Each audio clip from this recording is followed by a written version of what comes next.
Bienvenue sur Bulle de Bonheur, le podcast pour prendre le temps d'être heureux. Nous sommes Raphaël et Alban, chercheuses inconditionnelles de Bulle de Bonheur. Ce podcast est propulsé par les Jeux 2 minutes et publié tous les jeudis. Aujourd'hui, nous vous partageons l'épisode numéro 34 « Je surmonte mes échecs ». Mais avant de commencer, merci pour tous vos encouragements. Et si ce n'est pas déjà fait, abonnez-vous à notre page Instagram bulle.debonheur. Oh là là, mais qu'est-ce que ça me chicote! Les échecs font peur, dérangent, mais quoi qu'il arrive, on y passe tous un jour ou l'autre. Par exemple, mon enfant rentre de l'école en pleurant car il a raté son devoir. Une amie me raconte son divorce. Mon voisin a monté sa boîte et ça ne fonctionne pas. Un ami espère accéder en demi-finale d'un tournoi de tennis et il est éliminé au premier tour. J'ai loupé ma présentation devant un client. Je reçois des amis à souper et j'ai cramé mon dessert. Ce sentiment désagréable, cette impression de ne pas être capable, de passer à côté d'une opportunité, d'accepter des désirs non assouvis, sont le lot de tous ceux qui vivent des échecs. Et là, ça me chicote. Que faire de tous ces événements dont on se passerait bien? Et à côté de cela, je me rends bien compte, avec du recul, que du positif et un certain apprentissage ressortent de ces échecs. Par exemple, j'ai déjà accepté un travail qui n'était pas fait pour moi. Sur le moment, je l'ai vraiment vécu comme un échec, mais finalement, cela m'a permis de me questionner sur mes vrais besoins, ce que j'avais vraiment envie de faire dans ma vie professionnelle. Alors, comment gérer toutes ces émotions désagréables? Que faire pour transformer des échecs en expériences positives? Les échecs, nous en avons tous vécu et malheureusement, nous en vivrons tous encore. C'est impossible de changer cette évidence. Nous avons en revanche le pouvoir de mieux gérer nos échecs, d'en diminuer l'intensité et surtout d'en faire de réelles sources d'apprentissage et de croissance. Tout d'abord, qu'entendons-nous par échec? En fait, un échec vise une situation où l'objectif désiré ou prévu n'est pas atteint. Mais il peut aussi désigner un sentiment qui surgit quand on regrette quelque chose ou qu'on regrette un événement. L'échec, il est souvent perçu comme l'opposé du succès. On comprend donc qu'il ne soit pas vraiment valorisé dans les sociétés où la performance et la réussite sont sans cesse mises en avant. Mais je voudrais vous parler de mon expérience depuis que je suis arrivée en Amérique du Nord. En réalité, la perception de l'échec, elle n'a rien à voir ici, en Amérique du Nord, et en France. J'ai eu le sentiment, en tous les cas, du temps où je vivais en France, que l'échec n'était pas forcément vu d'un bon œil. Il a une connotation un peu négative, alors qu'en fait, quand on est ici en Amérique du Nord, il est considéré plutôt comme une expérience. Et il fait partie intégrante du processus d'apprentissage. Alors du coup, on quitte de ce fait tout ce qui va toucher à la culpabilité et à la honte que peut avoir le sentiment d'un échec. Et dans le deuxième cas, quand il est considéré comme une expérience, il va être associé à l'action et à l'audace. J'ai essayé, j'ai osé, ça n'a pas marché, mais c'est pas grave. Et surtout, j'ai appris. Effectivement, si je regarde l'échec comme l'illustration d'un manque de compétences, c'est-à-dire comme un instrument d'évaluation de performance, c'est donc bien logique que l'échec soit une source de stress, de découragement, voire même de déprime. Et qu'il vient développer chez moi une image négative de moi-même et ça vient attaquer ma propre estime de moi. Soyons réalistes, c'est difficile de faire des efforts sans aboutir aux résultats escomptés. C'est aussi décourageant d'encaisser des résultats négatifs. Un échec véritablement peut nous faire douter de nos capacités et de notre confiance. Cependant, il est certain que le regard que nous avons sur l'échec a une importance considérable, car ça va directement influencer la manière dont nous allons les vivre, ces échecs. C'est d'autant plus important que ça va influencer aussi notre façon d'appréhender les échecs de nos proches. Si nous prenons l'exemple des parents, ceux qui voient l'échec comme une incompétence, une incapacité ou encore un revers définitif, ceux-là vont vivre très mal les échecs de leurs enfants. Et ils auront sans doute de réelles difficultés à accompagner leurs propres enfants dans la gestion de leurs échecs. Et oui, en tant que parents, nous souhaitons souvent éviter de voir nos enfants souffrir. Car c'est vrai que l'échec peut être douloureux. Et pourtant, Nous avons tous su accompagner nos enfants dans la difficulté, tout simplement dans celle où notre enfant a appris à marcher. Est-ce que quand votre enfant a appris à marcher, vous lui avez dit, quand il tombait de multiples fois, mais c'est pas possible, t'es vraiment pas doué, mais enfin tu y arriveras jamais, t'as vraiment aucun équilibre. En fait, vous l'avez certainement encouragé à recommencer, vous l'avez encouragé à se faire confiance. C'était juste une question de temps et de patience, et vous lui avez expliqué que tomber, ça allait servir à mieux se relever. Allez, je change de regard. Et si je voyais l'échec comme une opportunité pour mieux me connaître et évoluer? Nous avons parlé du regard des parents sur leur enfant qui tombe des centaines de fois.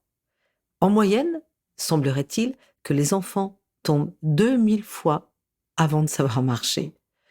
Mais on peut aussi faire référence à des personnes célèbres comme Thomas Edison, qui a déposé plus de 1000 brevets, mais a fait à chaque fois une longue série de ratés. On raconte que pour créer la première ampoule électrique, il a dû s'y prendre des milliers de fois.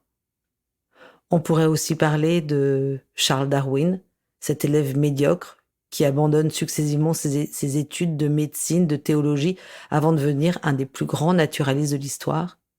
Ou alors J.K. Rowling, qui a subi bien des revers avant le succès d'Harry Potter. J'ai envie de vous proposer de cesser de dire le mot échec, mais maintenant d'utiliser le mot expérience. Bien entendu, ces expériences, elles peuvent être désagréables, et à côté de ça, elles sont toujours utiles. Utiles pour repérer ce qui n'a pas fonctionné, utiles pour éviter de le refaire, utiles pour identifier un point à améliorer, et utiles pour nommer une faiblesse à combler. Alors, comment voir ces expériences comme un moteur de changement et de progrès? Je vous propose 5 clés, 5 points pour vous permettre d'avoir ce regard véritablement différent sur l'échec et vraiment transformer l'échec en expérience. Tout d'abord, point numéro 1, situer l'expérience dans son juste contexte. Situer une expérience, c'est d'abord arrêter de le prendre de manière personnelle, comme s'il émanait d'une volonté extérieure qui était dirigée juste contre vous et qui vous empêchait d'avancer et qui vous empêchait d'avoir droit au bonheur. D'où tous ces sentiments de colère, mais aussi d'injustice qu'on peut avoir lorsqu'on ne réussit pas. C'est important également de considérer que l'expérience est le produit d'un ensemble de paramètres, dont certains de ces paramètres dépendent de vous. C'est donc accepter que vous avez une part de responsabilité dans le fait de ne pas avoir réussi ou de ne pas être parvenu au résultat que vous souhaitiez. Par exemple, si j'ai raté un examen, je peux reconnaître que le jury était particulièrement strict, mais que sur plusieurs points, j'ai manqué de connaissances et donc d'assurance. Cette modification de votre perception de cette expérience va vous inviter à regarder l'expérience dans un cadre plus large, prendre du recul, on en a déjà parlé, comme un aigle. Ça va vous permettre d'analyser les causes de cet échec de manière beaucoup plus objective et réaliste. Deuxième point, pour voir l'expérience comme un moteur de changement et de progrès. C'est relativiser. Vous vous souvenez peut-être de ces fameuses lunettes que nous portons et qui nous font voir le monde avec une vision qui nous est propre. Cette vision nous amène souvent à déformer la réalité, donc il est toujours utile d'essayer de prendre du recul et de se demander si notre classification dans la case échec, raté, mauvaise expérience n'a pas été un peu rapide ou exagérée. La fameuse technique de la réfutation dont nous avons parlé à propos de nos croyances limitantes dans notre bulle de bonheur numéro 29 est bien utile à ce moment-là. Est-ce que je peux dire que c'est un échec? Sur quels critères je me base pour dire cela? Et si j'étais mon conjoint, mes amis, mon boss, est-ce que je verrais la même chose que ce que je vois moi? Et puis, que restera-t-il de cet événement dans 3 ou 5 ans? Troisième point, voir l'échec comme une étape vers la réussite. L'apprentissage de la marche, on en a parlé, Edison, Darwin. Regardez le travail que font tous les musiciens, les sportifs. Tout cela, ils n'ont pas réussi du premier coup. Tous ces exemples témoignent de la nécessité de passer par des échecs pour mieux réussir après. Comme les Nord-Américains l'enseignent très tôt à l'école, l'échec fait partie de notre processus normal d'apprentissage. Dans cette vision, l'erreur, elle a une signification beaucoup plus positive. Elle est beaucoup mieux acceptée, car en fait, on la voit comme un indicateur positif. Elle nous montre ce que nous devons travailler, ce que nous pouvons améliorer, et aussi ce que nous pouvons éviter. Car en fait, chaque échec, chaque expérience est porteur d'une leçon. Quatrième point pour transformer cette expérience en quelque chose de positif, ça serait identifier la leçon que l'échec renferme. Une expression populaire nous dit savoir tirer les leçons de ses échecs. On la connaît tous, cette expression. En fait, quand on vit un sentiment d'échec, demandez-vous ce qui se passe derrière l'autre facette de l'échec. Derrière le côté désagréable, frustrant de ne pas y arriver. Il y a matière à tourner la situation à votre avantage. Humilité, volonté et réflexion vont alors être nécessaires. La volonté pour sortir de la rancœur, pour arrêter de ressasser. Un temps de réflexion ensuite pour analyser la situation. Faire le point aussi sur ce qui n'a pas fonctionné et aussi et surtout sur ce qui a fonctionné. Tout ça va permettre de connaître les éléments que vous allez pouvoir poursuivre, ceux que vous allez pouvoir ensuite éviter ou travailler. Vous allez ainsi pouvoir vous fixer de nouveaux objectifs. Alors si je prends par exemple au bureau, vous travaillez d'arrache-pied sur un appel d'offres et votre projet n'est pas choisi. La déception est là, évidemment, pour vous, pour vos équipes. Cependant, pester, râler, en vouloir à la terre entière, rendre les autres responsables, va vous empêcher d'avancer. Alors qu'en fait, essayez de prendre justement du recul, d'analyser les raisons de cet échec. Qu'est-ce que, dans votre équipe, a fonctionné? Qu'est-ce qui a moins bien fonctionné? Pour le prochain appel d'offres, vous allez pouvoir remettre en place ce qui a marché et puis mettre de côté ce qui a moins bien fonctionné. Ça va vous permettre également de pouvoir fixer des objectifs qui vont être le plus optimisés possible. Dernier point et cinquième point, partager.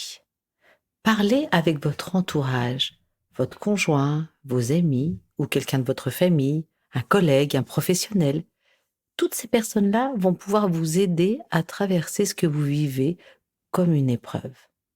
Déposer toutes ces émotions désagréables qu'a généré la situation d'échec, va vous aider à pouvoir justement prendre du recul, analyser les causes de cet échec ou envisager et surtout envisager de nouvelles pistes. Il est peut-être souvent utile de sortir de sa solitude et de partager avec des personnes de confiance. En partageant, ça ne signifie pas que vous êtes quelqu'un de nul et de raté, c'est simplement vous aider en formulant et en parlant et en exprimant ce que vous vivez, ça va vous permettre, vous, d'y voir beaucoup plus clair. Et surtout, rappelez-vous, vous n'êtes pas ce que vous faites. L'échec d'un projet n'est pas l'échec d'une personne.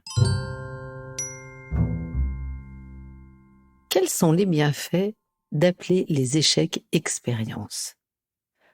L'expérience, c'est un élément pour notre développement et notre croissance. C'est une mise en lumière de nos manques, mais aussi de notre savoir-faire. C'est un instrument de connaissance de soi et un indicateur précieux sur les chemins de notre vie. L'expérience, elle va nous rendre plus lucides et plus combatifs. L'expérience, enfin, est une source de créativité. Elle nous invite à nous réinventer et à trouver de nouvelles solutions. Et hop, je me lance. Je retiens cette semaine, 1.